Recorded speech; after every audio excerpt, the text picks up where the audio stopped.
Thank you for tuning in to the newest episode of the Plain Bible Teaching Podcast. I'm your host, Andy Soker. This episode is being released on August 8th, 2024. And this week we're talking about tithing and whether that is something that Christians should be doing today. And if not, what should our giving look like? Is there a certain amount that we should be giving to the church each week? We're going to consider these questions today. For links to some related materials, check out the show notes for this episode at plainbibleteaching.com/podcast/080824. And now for our discussion this week. The episode this week is based on part of a sermon that I preached this past Sunday at the Eastside Church of Christ in Morgantown, Kentucky. If you listened to last week's episode about using the internet to teach the Bible, you may remember the point that I made about using your work you're already doing and repurposing it, like taking a sermon and turning it into a podcast. Well, this is what we're doing here today. If you didn't listen to last week's episode, I'll link to that in the show notes, along with the audio of the sermon that I preached this Sunday, if you want to listen to more of this topic that we're talking about here today. But we're going to be talking about giving, particularly how much should we be giving to the church? The main passage from the sermon and where we'll start today is found in Paul's first letter to the church at Corinth. Now concerning the collection for the saints, as I directed the churches of Galatia, so do you also. On the first day of every week, each one of you is to put aside and save as he may prosper, so that no collections be made when I come. So Paul said there we are to give as we may prosper, or the King James says, as God has prospered us. But what does that mean? Many immediately think of the tithe that was required in the law of Moses. Deuteronomy 14:22 says, "You shall surely tithe all the produce from what you sow, which comes out of the field every year." They lived in an agricultural economy and it was based on what they produced. That's what they would bring to the Lord. Leviticus 27 says this, "Thus all the tithe of the land, of the seed of the land, or of the fruit of the tree is the Lord's. It is holy to the Lord. For every 10th part of the herd or flock, whatever passes under the rod, the 10th one shall be holy to the Lord." So that passage in Leviticus gives us some more information about what the tithe was. It was 10%. So because of Old Testament passages like these, many think that Christians are to give 10% of their income to the church. The problem with thinking that Christians are required to tithe 10% is that we are not under the old law today. Paul told the Galatians that the old law was a tutor or a schoolmaster to lead them to Christ, but we are no longer under a tutor today.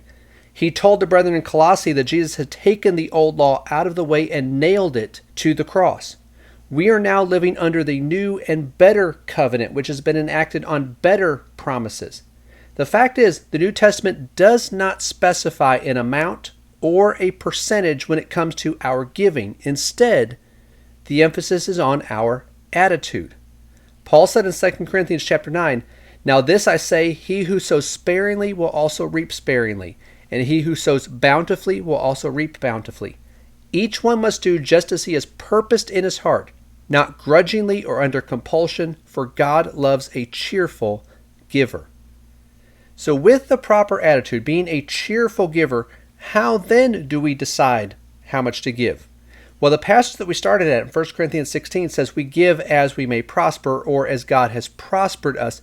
But what specific amount should we give? Well, before attempting to answer that question, I want to make something clear.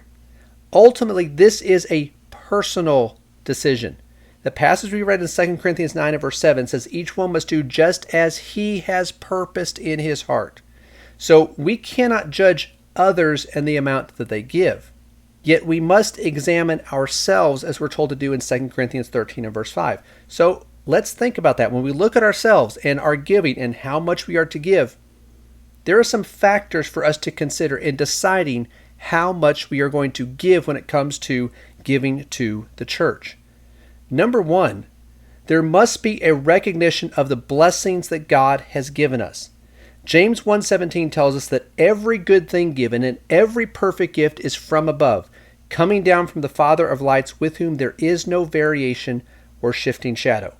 When we give, we are simply giving back a portion of what God has given us. And this is the thought behind Paul's instructions to Timothy of what he was to teach those who are rich in 1 Timothy chapter 6, where he says, "Instruct those who are rich in this present world not to be conceited or to fix their hope on the uncertainty of riches, but on God, who richly supplies us with all things to enjoy." We have been abundantly blessed by God. When we think about what we give on the first day of the week, that needs to be on our minds. God has abundantly blessed us. But number two, there also needs to be a trust in God for future blessings. In his second letter to Corinth, Paul said that God is able to make all grace abound to you, so that always having all sufficiency in everything, you may have an abundance for every good deed. Now he who supplies seed to the sower and bread for food will supply and multiply your seed for sowing and increase the harvest of your righteousness. You will be enriched in everything for all liberality, which through us is producing thanksgiving to God. Now in that passage he's talking about giving. We already saw the attitude we are to have in our giving, but he says if you give, God is able to abundantly bless you and prosper you. Now we need to understand that that is not a business transaction. As if we give X amount of dollars, God is going to give us back 4X or 10X or whatever it is, that much more to us. It's not a business transaction. Instead, Paul is saying that we need to have a recognition that God continues to bless us in this life, that we can depend on his providence, that not only has he blessed us, but he will continue to bless us. Number three, when we think about what we are to give and how much we are going to give, we need to factor in our God-given responsibilities. And these are going to be different for each one of us. Two people may have the same income, but not give the same amount for this reason. Jesus talked about this over in Matthew chapter 15, verses 4 through 6, when he addressed the failure of the Pharisees to keep the law of God. He said, "For God said, 'Honor your father and mother, and he who speaks evil of father or mother is to be put to death.' But you say, 'Whoever says to his father or mother, whatever I have that would help you has been given to God,' he is not to honor his father or mother, and by this you invalidated the word of God for the sake of your tradition." They could not shirk their responsibility to their parents by claiming that the money that could have helped them was dedicated to God. They had a responsibility from God to help their parents. That was part of honoring their father or mother. They sinned by failing to do that, and the fact that they dedicated that money to God did not excuse them of their responsibility. Over in 1 Timothy chapter 5 and verse 8, Paul said, "If anyone does not provide for his own, and especially for those of his household, he has denied the faith and is worse than an unbeliever." That is a serious responsibility, and it does apply to our giving. We cannot give so much that we are neglecting the ones that God has put in our care, specifically our family. Paul said we have denied the faith if we neglect our responsibilities to our family. And in that same context, in verse 16, it says, "If any woman who is a believer has dependent widows, she must assist them, and the church must not be burdened, so that it may assist those who are widows indeed." So because of these responsibilities that are for us, not to pass off onto the church, but for us to take care of, we are responsible to take care of our own families.